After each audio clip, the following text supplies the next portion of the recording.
Peace, family. Look who I have with me. I have Michelle. Hey, everybody. Yes, guys, we are here in the beautiful Karura Forest, and we are going to be interviewing today, and we're going to learn so much about this queen right here.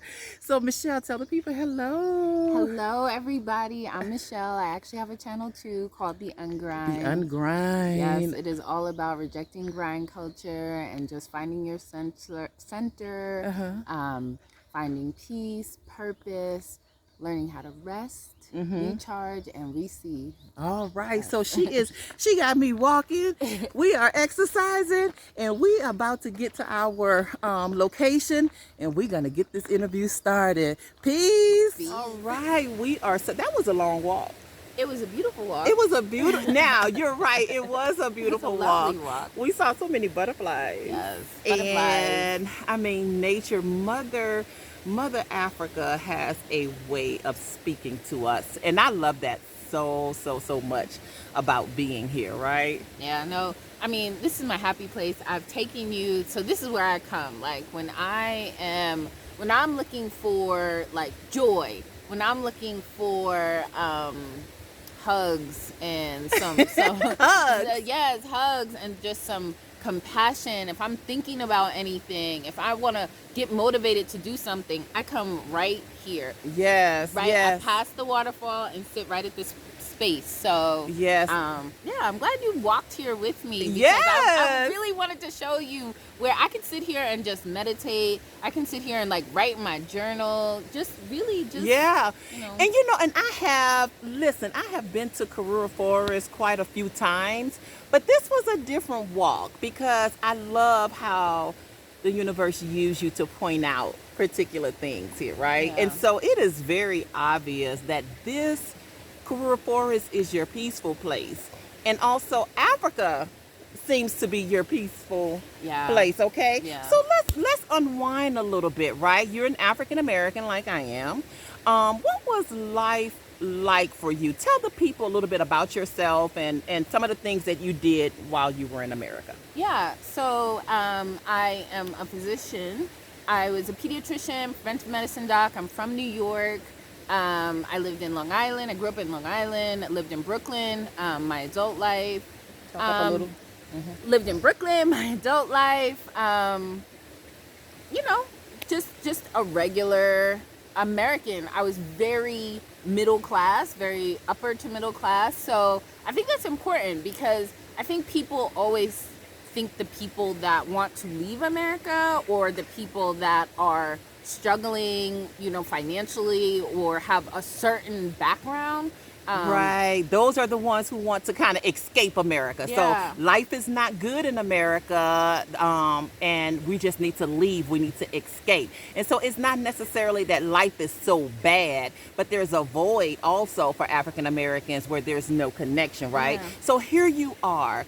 You are a pediatrician working at a hospital. Yeah. Okay. So you're doing well. What was life like being a doctor, a physician in America? Like, what was work life like for you? So for one thing, I wasn't a typical pediatrician. I was like a physician executive. So I actually worked in the administration of a hospital. And I mean, money-wise, it was very good. I really liked the population. So my job was to really look at underserved populations and figure out how we can get them into care. So really look at like Black and brown people missing, appointments, struggling through whatever their chronic medical condition was, and identifying them using like data in the EHR and really bringing them into care. So I actually liked my job, I liked what I was doing until I didn't. Okay. Yeah. So you were in administration. So I spent most of my career working in healthcare and in hospitals, right? And so those who work in administration, like those jobs can be pretty stressful. Although very successful, they could be pretty stressful, right? So here you are. So you are Dr. McDonald. Donald, but Donald or Donald? Donald. Dr. Michelle Donald. Let me get it right. It's Donald. Donald. Okay, so here you are, walking. You're an executive. Are you walking through the hospital with your pumps on, your suit? So when I first got there, I was all straight hair, all bobbed out, black and brown suits. Did you have perm hair? Maybe Or when flat iron? I first got there so I was there 10 years. For the first couple of years, probably my hair was permed, but at some point I had grown it out natural, but I was still flat ironing it straight, getting in where I fit in. And then at some point, like, my mom died in 2013, but by then I had already kind of started transitioning to natural hair. I wasn't wearing my hair natural, but when my mother died, I threw out all that stuff. Like, I threw out all my black and brown and just really... Why? I wasn't sure if my mother, like, was the person that she wanted to be. That's, yeah. Was she, because my mom never had an afro, so we were like bougie, Jack and Jill, like very black middle class. Although my parents were woke and like bougie Pan-Africanists, like they still kind of both, they fit into a mold. Yeah. And there's an expectation of higher middle class African Americans working in corporate America. Exactly. Yeah. So Yeah. okay. Yeah. So I wasn't sure if she ever got to be who she wanted to be. I never felt any pressure from my parents to be any type of way. Mm-hmm. But with her passing, it just felt like, no, I got to live this life. Like I can't stay in this costume, and I immediately felt stifled. So. Around then, I just started, wearing my hair natural. I wore, because I'm a very, like, bright colored person, very big earrings person. I never wore braids in corporate. If I was going on vacation, I would wear braids, but, like, I got some Beyonce lemonade braids just because I was like, you know what, like, we can't be defined by a standard that's not ours. Like, this is what my hair looks like. It is culturally normal for us to wear braids. So why do I have to look like something else? And then, go on. I was going to say, you know what? I think I'm glad you brought that up, because I think it's important for even some of our African viewers to understand that, like, it was not acceptable for us to wear braids. It wasn't acceptable for us to wear head wraps into the workplace, right? We had to look like the Mzungus, or the white standard of beauty, straight hair. So if you, especially in your position, you were an executive. Yeah. So it was unheard of for any executive to step into the workplace with braids. That's too ethnic or too black, right? And so there's a particular stereotype that you have to fit in when you are an upper middle class African American and an executive, right? So I'm glad that you brought that up, because I think it's important for people to understand that. Yeah, and I will say, like, part of the reason I did it is because I was so senior and I had such good capital with my job that I knew that I was the one that could wear natural hair. I knew I was the one that could wear braids. They would be hard pressed to fire me. They needed you in other right? They needed you. I wanted to kick in the door. But by then, it had changed a bit. Like, you could wear braids, you could, it was a little more acceptable. But that also reminds me of going to Ghana. So my first... so that's what I want to get into. So here you are, your mother has passed, and I'm so sorry for your loss. Your mother has passed. You throw away all this stuff, all these products, right? And you decided that, you know what, I'm not sure if my mother got to live the way that she wanted, as far as her life, her lifestyle being her true authentic self.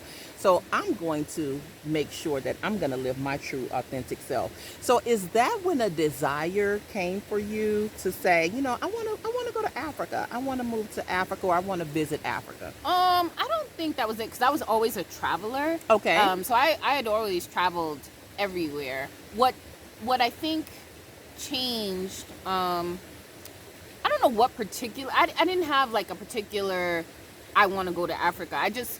The way I ended up in Ghana is one of my very good friends is Ghanaian, and this guy that I used to date was Ghanaian too. Okay. So I just went to visit her. One of the first things I noticed in Ghana was the colors. The colors. Okay. Like, you know, everybody is wearing orange and yellow and kara and big earrings, and I saw how beautiful and how like radiant we look in colors, right? Wow. And it made me think like, yes, our power is in colors and patterns and, you know, brightness, and our earrings really accent our hair and our head shape and all those things. And then it made me think back to being at work, right? And being at work in a navy suit with straight hair, like I was muted. Yeah. You know what I'm saying? Like I love that term. You were muted. I was really muted. I was not coming from my powerful self. You know, when I looked in the mirror, to me, I just seemed pale and bland. However, navy, black, brown, that really looks very powerful on a pale skin.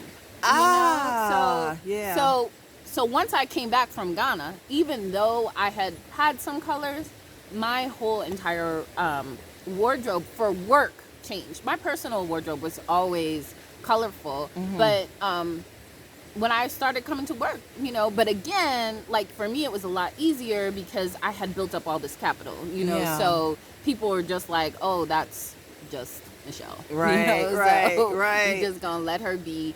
But it was a really important realization of the ways that people always think of racism as, you know, somebody calling you the N-word or somebody. No, like it's so pervasive that you are muted in the places where you need to be powerful. Like they have made your power colors unprofessional. They have made your hair. Your hair. There are laws in the U.S. right now, the Crown Act, that says you can't be fired for wearing your hair natural. Like, and why does that need to be a law? Why does anyone need to say you're you? Yes. You being your you. Right. The way your hair grows.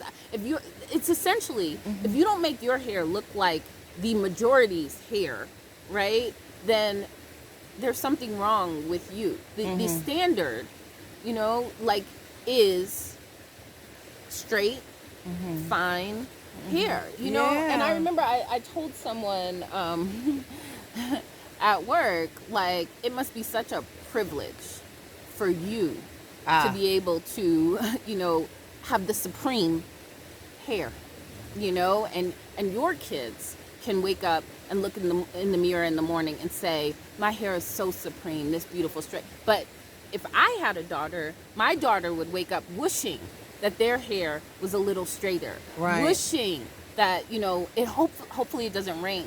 And that's very powerful. Like to your you, where you're gonna wake up and go to wherever you're gonna go. When you look in the mirror, you hope that your you doesn't come through, right? Because you remember that's so traumatizing. But you remember when you used to perm your hair, you would be in the mirror like, oh, my roots. Yes. Roots. Do I have new growth? I don't want new growth. I don't want the new growth to show, right? But we used to say, my roots are showing. My roots are showing, but we want our roots to show. We want our roots to show. But the power in words, you know, that is. We would literally be like, oh, I have too much. We have been so conditioned. So oh, wow. Now I'd be like, ooh, girl, the curls. You know? Look at this rope. Look at this rope.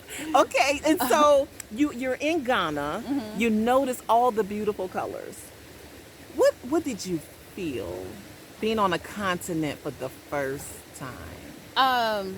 You know, Ghana was a lot to process because, for one thing, you know, I told you I dated a guy who was Ghanaian, right? So at one point during the trip, we went to a part of Ghana and literally the whole place looked like him.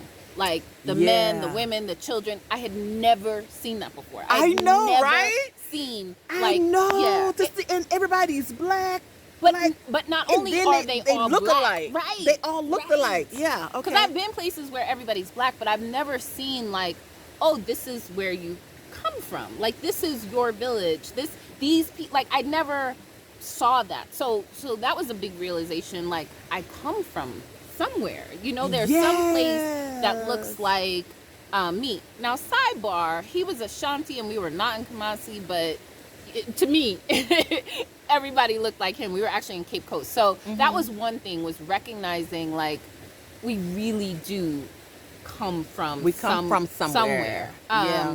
And, you know, growing up, we always, my parents were very, like, you know, pro-Black, pro-Africa. We always had, like, kings and queens of Africa, and I always had this, like, connection through my parents that, but I never understood that there are, like, a place where this group of people come from, then this group of people. Right. Yeah. Right. So, because when we're taught, you know, we all come from Africa, we're thinking, okay, we all come from Africa as if it's one tribe. The same way that we're conditioned to believe that African Americans are, like, which we are one tribe. Right. African Americans, you might as well say we're a tribe. 100%. But we didn't know that, though. Like, when I came here, I'm so fascinated because a lot of times I'm always asking people about, you know, what tribe they come from because I'm so fascinated by it.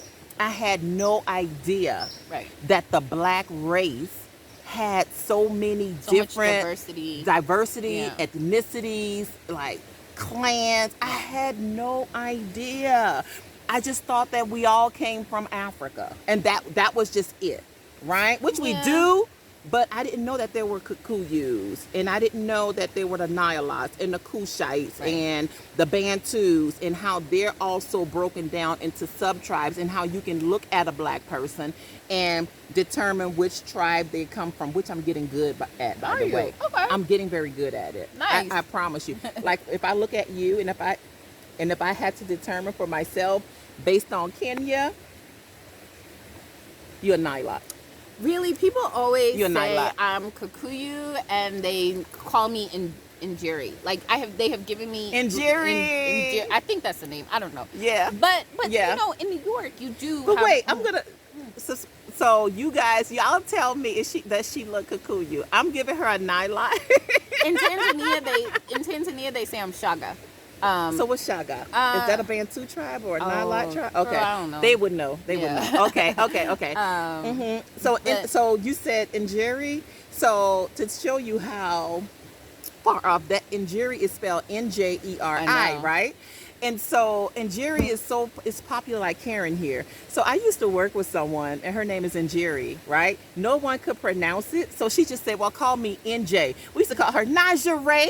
That's Najere.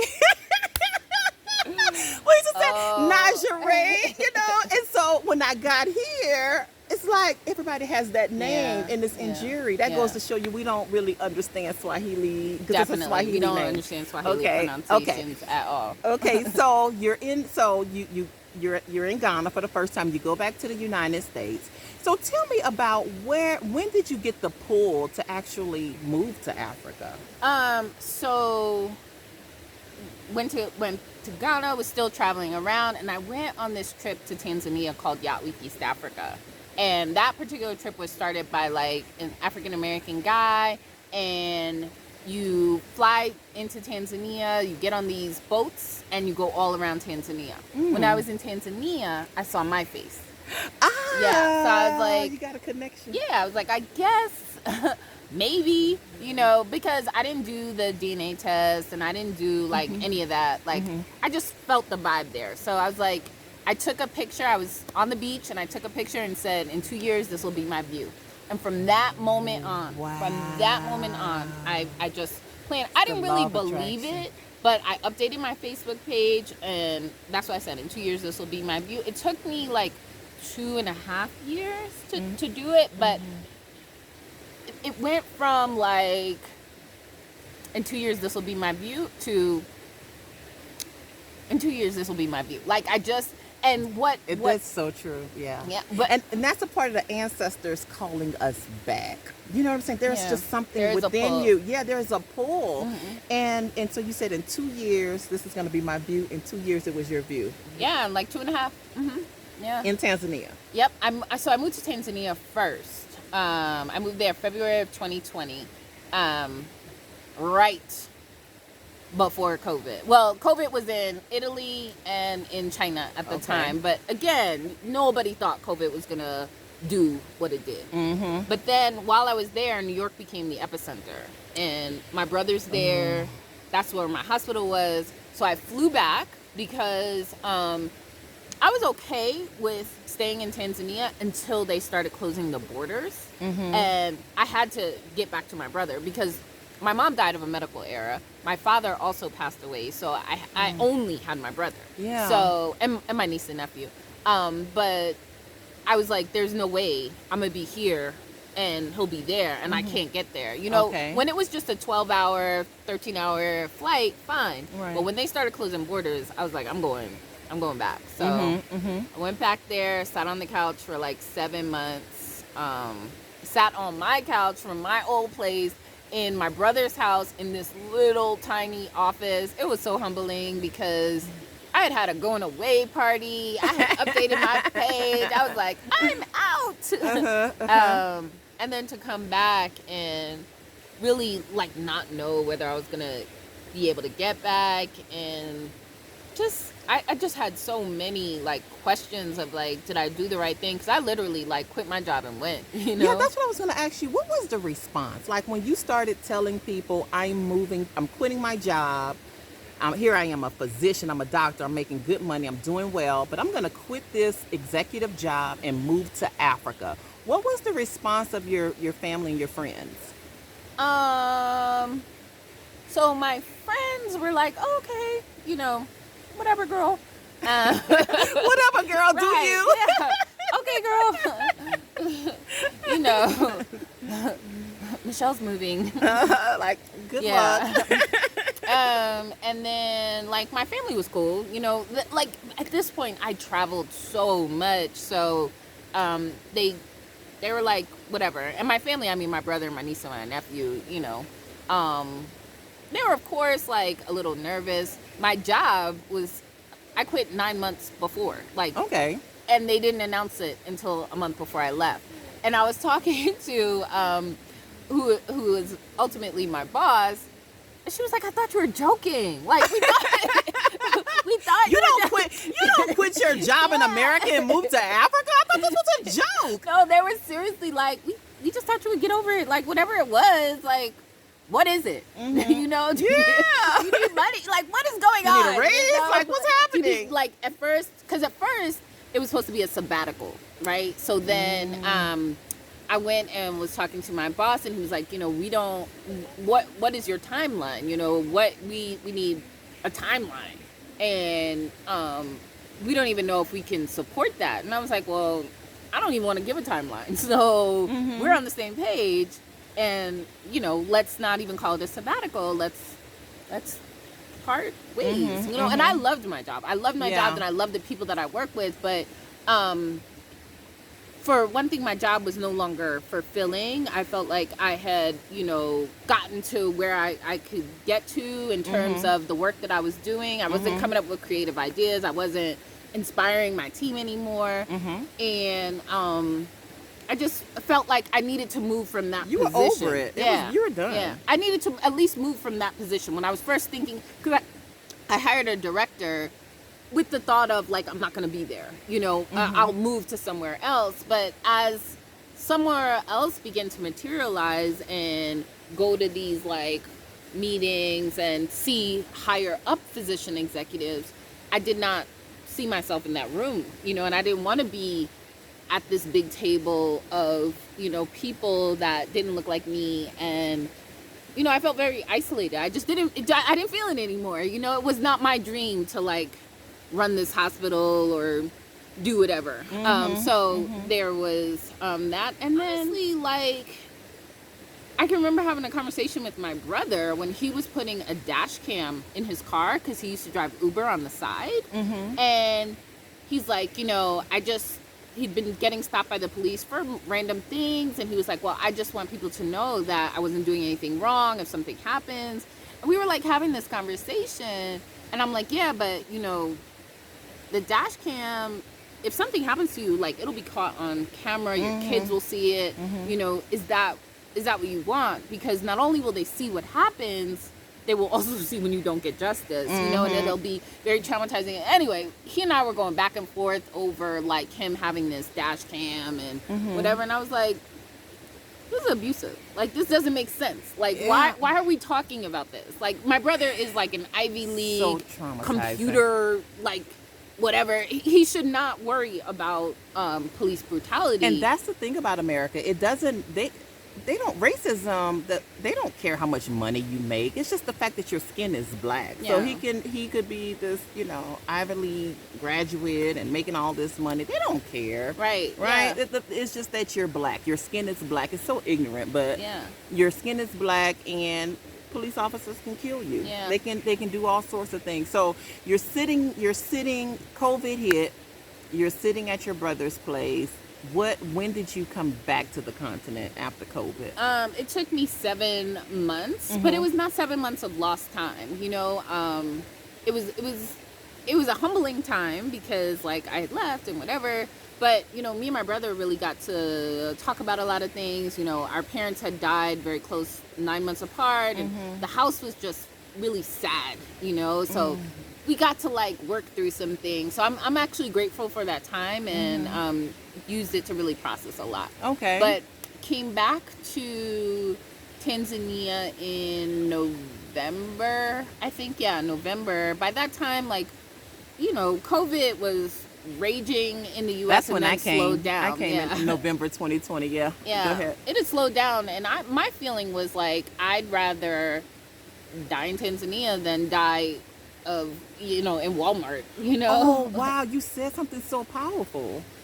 You said, if I get COVID and die, I'd rather die in Tanzania than in America or Walmart. Yeah. That is powerful, because I want Kenyans to hear this. I want Africans to hear this, especially those who are craving to go back to the West. Here you are. You were making so much money in the U.S. You were successful, and you chose Africa, right? First of all, we know the ancestors called you back. And then for you as an African American to make the statement to say, I would rather die on the continent of Africa than in America. Yeah. That is a powerful statement that I think that our brothers and sisters on the continent need to hear.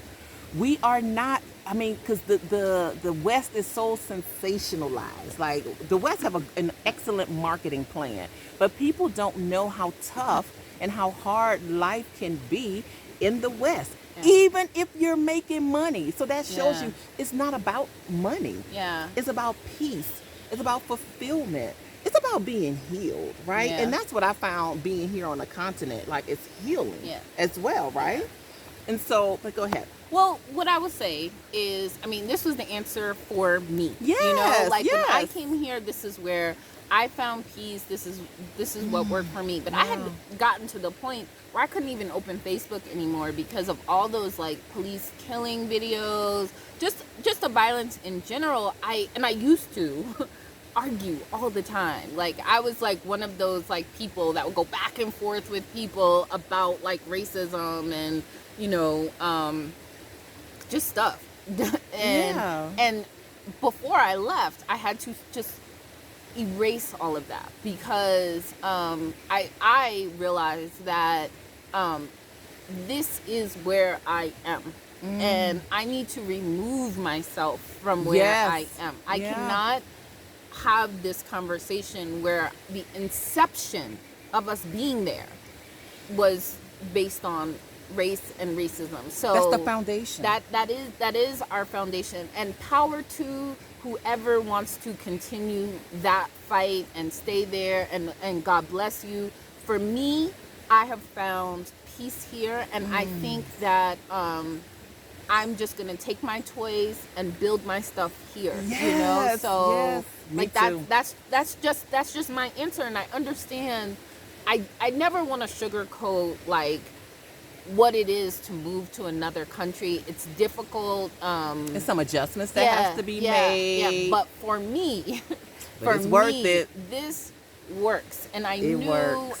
So during those 7 months, what happened was George Floyd, right? Which I never saw that video. I will never watch that video because I stopped watching those videos because to me it felt like televised lynchings. Like, yeah, you were being traumatized and oh, conditioned by watching those videos over and so over again. Yeah. I never saw that video. No. And then COVID. So Yeah. what people don't realize about COVID is the early deaths of COVID, like 60% of them were Black and brown people. Mm-hmm. And the reason because was we're the ones with the highest burden of disease. We also lived in, more crowded spaces, but we also were the ones that could not work from home, right? Like most of Black people were, or Black and brown people were in the grocery stores. We were, driving the buses. We were driving the train. So we also had, the exposure to COVID a lot more. So that was really hard, seeing that. And for me, that was my answer to why did I end up back here, right? Yeah. Because another thing that I did, I applied for 2 Hail Mary jobs, right? I applied for the CEO of something and another CEO of something, and like one I didn't even get an email. Like they were like, "Girl, please, just go on and go. Right? Just go on and go. Go on and go, Mom. Right? Like, just go on and go. Don't worry. Cut it out. We good. Like just go ahead. Like Mother Africa is calling you. We just need you to go. Yeah. And so okay, so you come to Africa. You're in Tanzania, but now you are in the beautiful Kenya. How did you get to Kenya? Kenya was so random. So Tanzania was my first love, I was there, but my visa was running out, but also just like coming back from the epicenter of COVID to a place that supposedly didn't have any COVID was weird, and it was just quite an adjustment. But anyway, my visa was up and I was going to go to Uganda because I had some friends in Kampala. And that's when Bobby Wine got detained or whatever. Yeah. And then my friends were like, "Nah, girl, don't come here." So another friend was like, "Why don't you go to Nairobi?" And I was like, "Okay, it was nowhere on my list. Like it was, I didn't even, think about it." And so I just was like, "Okay, it's close enough." I hopped on a plane. I had a round trip to come back to Tanzania in a month. 3 days. 3 days in, I was like, "Oh, I'm here." What was it though, Michelle? What was it about Nairobi? What was it about Kenya that said, no, this is it. I'm here in Kenya. So the funny thing is, my first 3 days, I really didn't like it because I was staying in Westlands.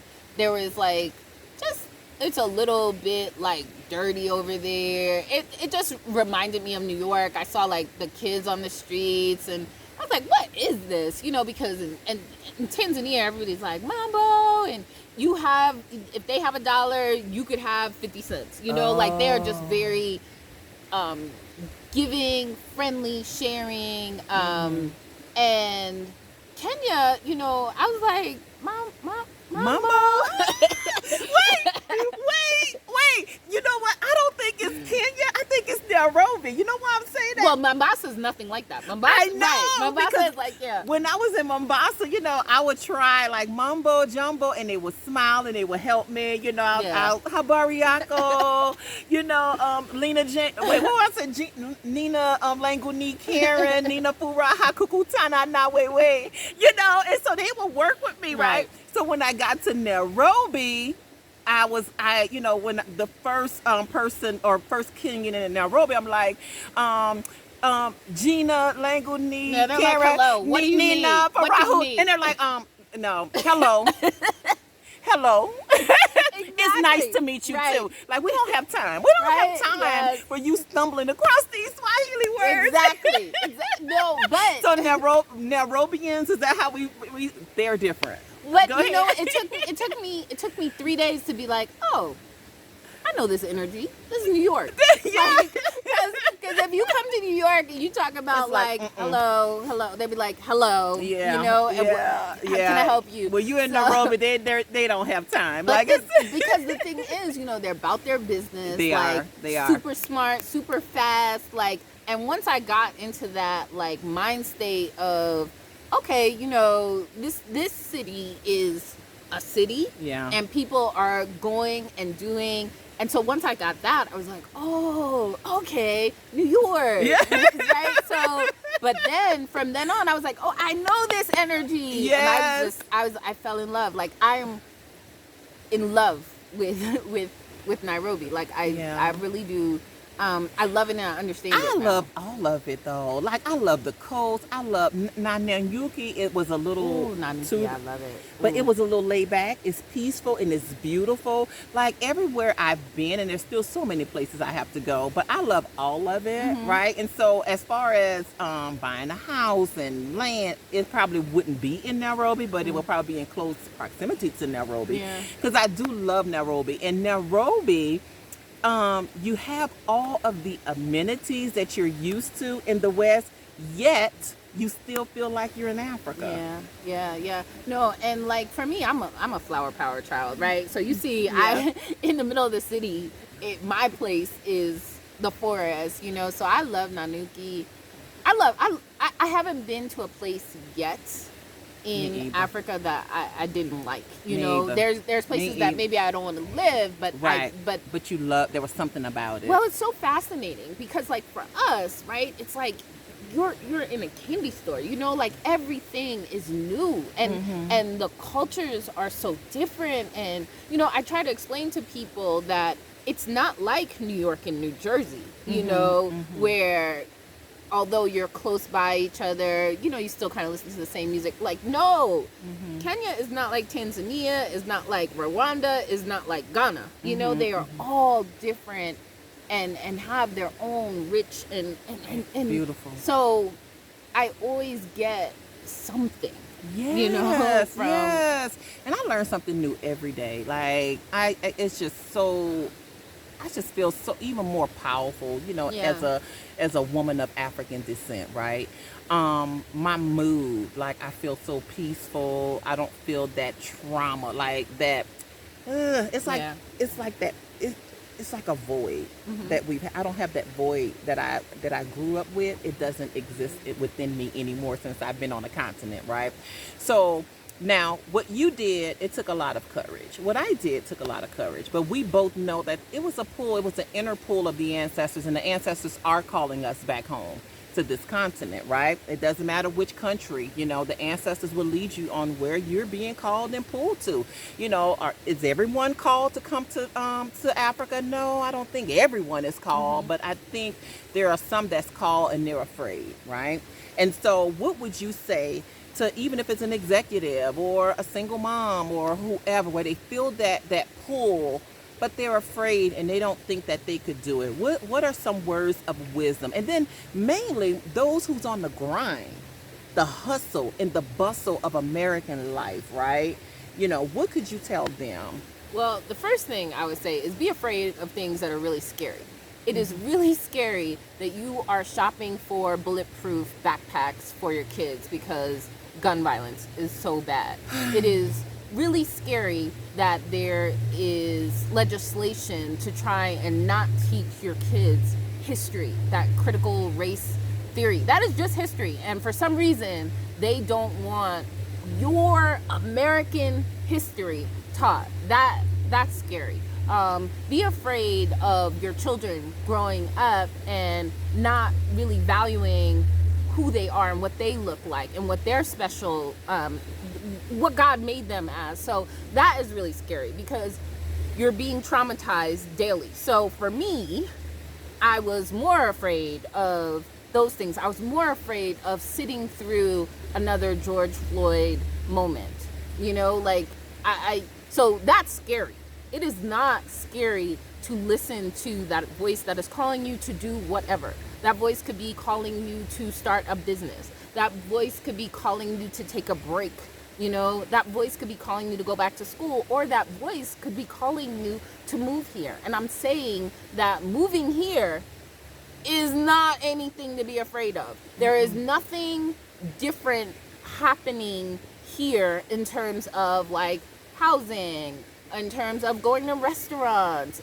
Everything that you have at home that you think is, you know, you cannot live without is here.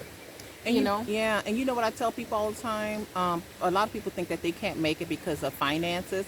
But your finances go a long way here on a continent. Even if you are making $10 an hour, you can make a living here on the continent of Africa, right? Yeah. And so I love that. I love and then going. Ooh, that is a BB over there. But and then like going, just talking about that grind, you know, and being on that grind. The thing about living in the U.S. is that there's always more. You're never quite good enough, right? You always need the bigger car. You always need the bigger house. You always need to be younger. You always need to be thinner. There is never a time. You're stressing me just by saying it, Michelle. Like I have to inhale and exhale by you saying it. Like, but go ahead. Yeah, there's just never a time when you feel comfortable just being and saying, I have enough. When I left the U.S., I had to learn and reteach myself to push back from the table and say, this is enough. You know, like I can be a healthy and whole person with this amount of money. And in visiting, right? When you visit a country or you visit another place or even another state, you know, you assess the living expenses, because it is so important, especially for Black people, to learn how to stop, to learn how to get off that rat race, because it is very unhealthy. We do not take care of ourselves when we're on this rat race. We do not eat well. We do not socialize with our families well, because we're so, you know, trying to get it. You know, we're so grinding. Right. We're grinding. We're so on this grind trying to get it. We neglect the very people and the very things that we say we're grinding for. Yeah. So, like, for me, you know, coming here was a huge ungrind. You know, ungrind. Yes, I love it. I had to stop, you know, take a step back, and I took a full step back. Like, I did not work. I have not worked for 2 years. Mm-hmm. And most of my time I spent just like finding out who I was. What did I like? Where did I want to be? And I understand that everybody does not have that ability to do it financially. But if you do, do it. And most people do have the ability to do it, but they're so busy spending their money on things to make them look like they have money, to make them feel happier. Mm-hmm. Now, can I say this? Yeah. Because see, Michelle don't work. I have to work. I work. Okay. Michelle don't work. But listen, I want to say this to the people who do have to work, right? And you talk about the ungrind. Even when you're working, you can still ungrind. And what I've had to learn since being here is I don't have to work or hustle as hard as I did in the U.S. because my expenses are significantly low. Like here, I only work 3 days a week. Yeah. Like, I mean, and so, but sometimes I do find myself wanting to get to the grind when I don't even have to. That's not even my reality. Because, you know, so if you're someone that's watching and you're like, oh, well, Michelle, she don't work, I'm going to have to work. Well, I'm here to tell you, for the working people, that you can still ungrind when you come here. But even to say, the reason that I don't have to work is because I have lived below my means. Yeah. And even here, I live below my means, and that's another thing that, like, in America you're just not taught to do. Like, everybody wants to floss, everybody, and I also the best think, car, best bag, best but I think it's related to, particularly amongst Black people, is our trauma, our need to show, you know, like worthy. that we're worthy, especially, you know, men with this like hyper masculinity. They show their maleness, right, or their ability to provide by like women, cars. Let me buy you this. House, I can buy you that. Yeah, and that is just so far off, right? Yeah, and then in turn, we as women adopt that too, right? Because we want, you know, the best bags, the best, and that's our value. But really, I'm looking at our time. Go ahead. But really, when you start to get away from some of that trauma, you don't need all of that external stuff to feel valued. You know, like I don't need, so when I walk into a store that someone just knows that I have money so they won't follow me around. Like I don't need that. Like a lot of that trauma disappears. You can do it in the U.S., but I'm telling you, like, it is so much easier. It's easier here, Michelle. Remove some of that. It doesn't. You don't land and then it happens. Like, it took me a good year to just kind of decompress. Yeah, you know. And it's painful at times. Like, sometimes I would be like, how did I stay in this abusive relationship this long? You know, like, I really do feel like I was in an abusive you're abusive. Yeah. In America, you're in an abusive relationship. Yeah. It's like it's a you beat me up, but then you give me some opportunity and make me feel good. Then you beat me up again. So sometimes you just have to leave and just find your peace. Oh, a little monkey is listening to our talk. Hey, monkeys! Hey. I wish I could turn the camera to show y'all the monkeys. They're just sitting there watching us. But it is, being in America is an abusive relationship, right? Yes. And then sometimes, you know, even when you're making a transition with being in Africa and you run into like some obstacles or whatever, it's like, well, at least my man at home. At least my man at home didn't scam me. I might go back. And it's like, don't go back into the abuse and the trauma, right? And I mean, it's a love-hate, you know. It is a love-hate relationship. It is. I don't hate America, which makes it toxic, though. A love-hate relationship that makes it toxic. So, you know, and so you was about to say, you know, I don't hate America because no matter how much we hate it or we want to deny it, we are American. Right, we're African American. We're African American people. Like, we can't help it. We were born into that, right? And so, and just really, I'm just now accepting the fact that African Americans are a tribe. That came to, you know what? I just realized that. Because I want to fit in. I want to fit in with all I want to fit in with the Luyas and the Kikuyus. I just want everybody to welcome me in, right? But at the end of the day, it may sound hurtful, but it's like, you don't have a village. Yeah. Like, you don't have a great grandmother that's a Kikuyu and you go to the village, right? And so it hurts a little. It does. It still hurts a little bit because it's like, I can't believe these people took us from our homeland. We have no village. We have no mother's tongue. They took away our customs. Although we were able to build our own culture in America, they took they took some of our indigenous practices from us. Now, some people have held on to it. It was mixed up in churches in America. Some of our African spiritual systems were mixed up with religion and that sort of thing. And there are some things that we have researched and we have readopted as African Americans as far as some of our indigenous practices. But for the most part, they have taken we have no great grandmother in a village here, right? And so I finally accepted. I'm like, damn, African Americans, we're a tribe. We too. But I think it takes coming here to know that, because I came to that realization too. I think we came at the same time. Yeah, so we probably had the same. Yes, it's like an epiphany. Like, African Americans are a tribe for sure. Not only we are a tribe. We have music. We have food. We are a tribe. Our tribe really started in America, so we can't really trace it over. But I'm okay with that now. But before, oh my God, ooh. I'm not an African, but when you realize the African American tribe, the foundation is African too, though. You can't take the African part away.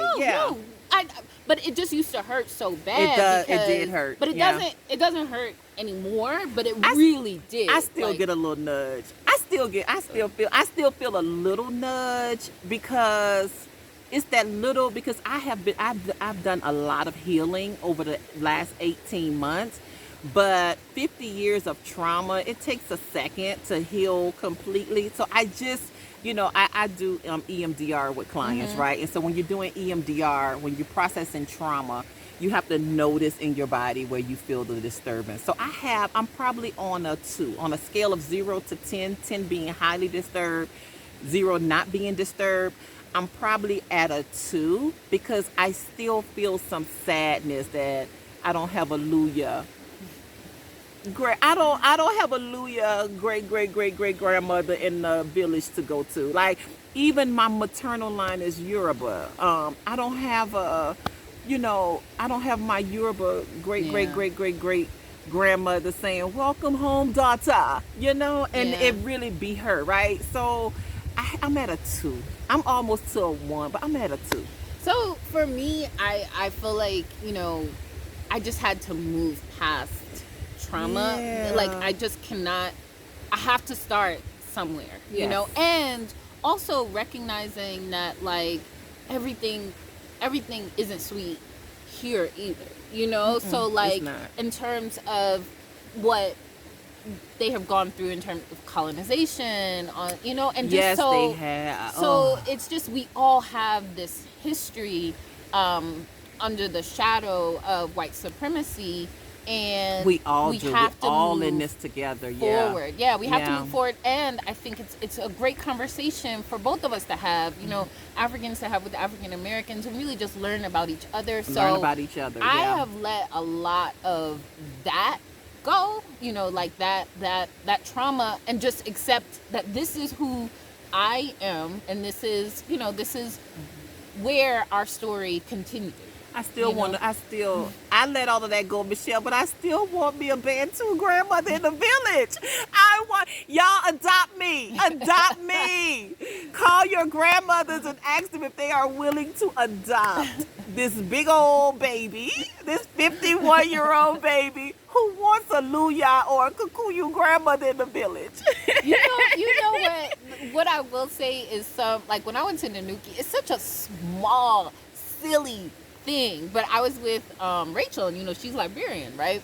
So at night they come with this hot water bottle and they put it in your bed. So when you come to bed, because it's a little cool in Nanuki, and we were staying in this tent camp, so it was chilly. It wasn't cold, but when you come to bed, there's this like hot water bottle, and when I tell you, it felt like magic. Like, it almost brought me to tears, because I was like, see, these are... So, anyway, I went... Nanuki is magical. I had an experience at a house there. I felt like all these people were in this house. That's going to be for another video. But Nanuki is magical. I'll just say that. But let me tell you. So I was like, went up to the front desk. I was like, how did you make this, right? They were like, you boil some water and put it in the thing. And Rachel was looking at me like, yeah, we do that. My parents did it too. Wow, we've lost so much. Well, and for me, I was like, yeah. She's like, well, the house was cold. Didn't you have heat? Like, you had heat. And I was like, yes, we had heat. But we did not have this type of, like, this felt like a hug. Like, I literally, first of all, I made such a big deal. They gave me 2 of these little hot water bottles. And when I tell you, she has a picture of me just snuggled up, it really felt like, that reminded me of, there's so many like little magical things that we have been separated from, and that's such a small, silly hot water bottle thing. Yeah. Yes, and we did not need a hot water bottle because we had heat, but heat was cold. But heat wasn't warmth. It wasn't, you know what I'm saying? Like, your house was always hot. You had heat, but you did not have this, like, it was a whole hug. It really felt like wow. See, that's something new for us, right? Yes. And they take it for granted. It's like, well, no, this is amazing. I went to Carrefour and bought a hot water bottle. I sleep with a hot water bottle. At night. Really? Do you? Turn on my fan so it gets a little cool in my house. And then just for your hot water bottle, I'm gonna have to get one, Michelle. No, it is.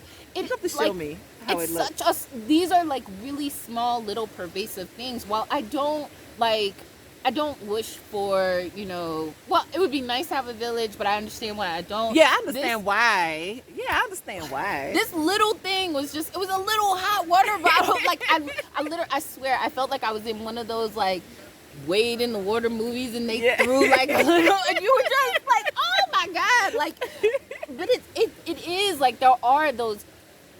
I will say, though, we both have things that we can share with each other. We but do. I believe that we need our brothers and sisters on the continent. African Americans need our brothers and sisters on the continent. Sure. I don't care what tribe it is. And and they need us. We need each other, Yes, right? And so yes. I'm so happy that Momma Africa is calling so many of us back home. Listen, we have, I mean, there's just so much more that I want to talk to you about. Are you going to come back? Would you come back to my channel? Absolutely. All right. And Absolutely. great. Thank you so much. And speaking of channels, you have your own channel. And tell the people how they can find you, and tell them a little bit about your content. Yes. So I have a channel called The Ungrind. It's on YouTube. It is all about what I was saying, is just slowing down, stepping back, rest, recharging, and receiving. You know, just what it is. Like, who are you? Take away deconstruct all that stuff, and see, you know, who you are and what do you want to be? What does your best life even look like? So it really goes through what I went through and how I ended up getting here, you know. And I understand Africa is not for everyone. This is not like you have to do what I do the exact way I do it, but I do think that so many of us are stuck just on this rat race and really trying to get the next thing, and really the gag is like, it's not the title, it's how do you feel? How do you feel when you wake up in the morning? You know, are you present with your family? Yes. You know, so that's what my channel's about. I'm so happy you started a channel, and I want you guys to please go over and subscribe to Michelle's channel, Dr. Donald's channel, okay? Michelle. Just Michelle. Shelly. No. We'll link it. We'll link it. Like, we up will there. link it. Yeah, we will definitely link it. So anything else before we log off? This has been great. Yeah, I'm so happy you came to share with I'm me. so happy you came to this. This is like my living room. Like, I really love the forest. I know this is your space. Oh! This is your space. I'm so happy that, you know, we were able to have this conversation. There's so many other things that we could touch on, and I feel like race has taken up so much of our lives. Race and, you know, our discontentment with America. I don't want to move past racism because that's like ridiculous, but I just want to make sure that I think we can transcend racism though. Yeah. When I first got here and I stayed with a Kenyan it was at a Kenyan Airbnb, and they invited me for Christmas, and so I had the opportunity to sit, you know, at her home with some guests, and so I couldn't help but be a little jealous, because I mean they lived very well, had a nice home and everything, and I was like, wow, can you imagine being a successful black person without the knowledge or the memory of the transatlantic slave trade? Right?